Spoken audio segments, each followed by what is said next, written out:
Les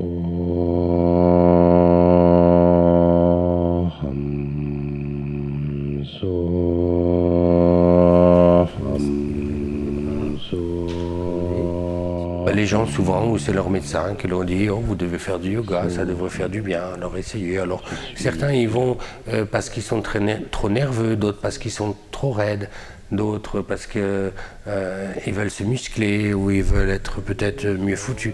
Mais en fin de compte, on y vient pour des raisons différentes et après sur le tapis, on retrouve tous la même raison. Hein, c'est qu'on va comprendre progressivement qu'on va chercher encore autre chose et qu'on va trouver autre chose. Qu'à force de pratiquer, on va se ressentir vraiment dans son corps. On va vraiment ressentir chaque espace de son corps, chaque tension, chaque détente. On va sentir son souffle. Inspirez, levez la tête, levez les épaules. Décollez un peu les pieds si vous pouvez. Écartez les bras de chaque côté des genoux. Les paumes de main sur les genoux, au-dessus. Voilà. Inspirez bien. Expire. Videz, videz, videz, videz.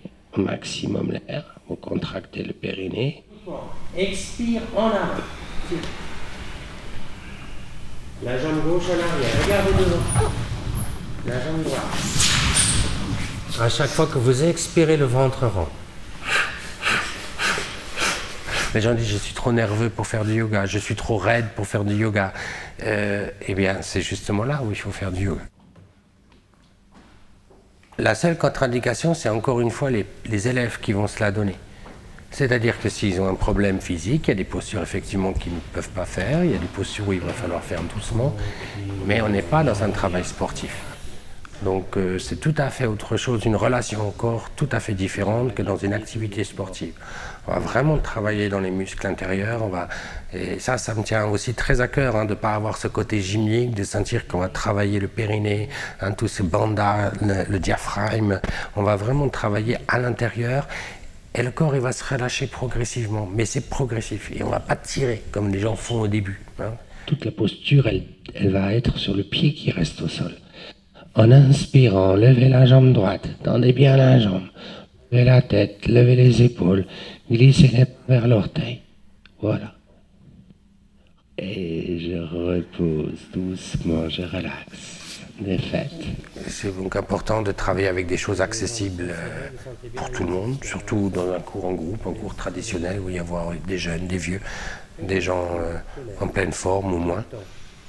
Et c'est important de le rendre accessible à tous et après un travail plus particulier pour des gens qui veulent peut-être aller plus loin.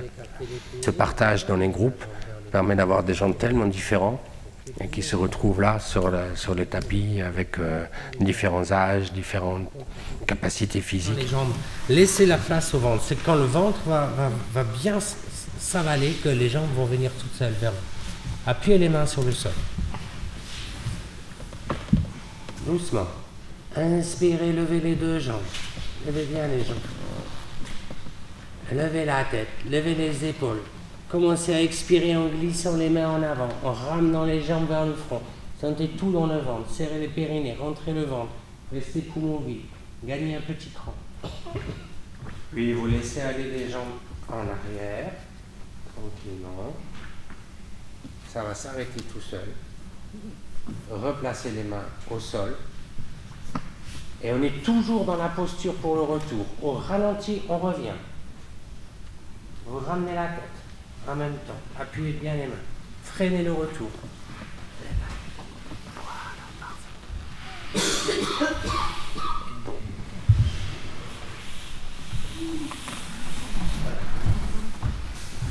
Oui, ça s'adresse à tout le monde, c'est la vie. En tout cas, la première personne avec qui j'ai vraiment travaillé le yoga, le maître M. Sri Mahesh Katranal, une dernière phrase qu'il m'a dit quelques mois avant de décéder, c'était « Vous devez transmettre au plus grand nombre ».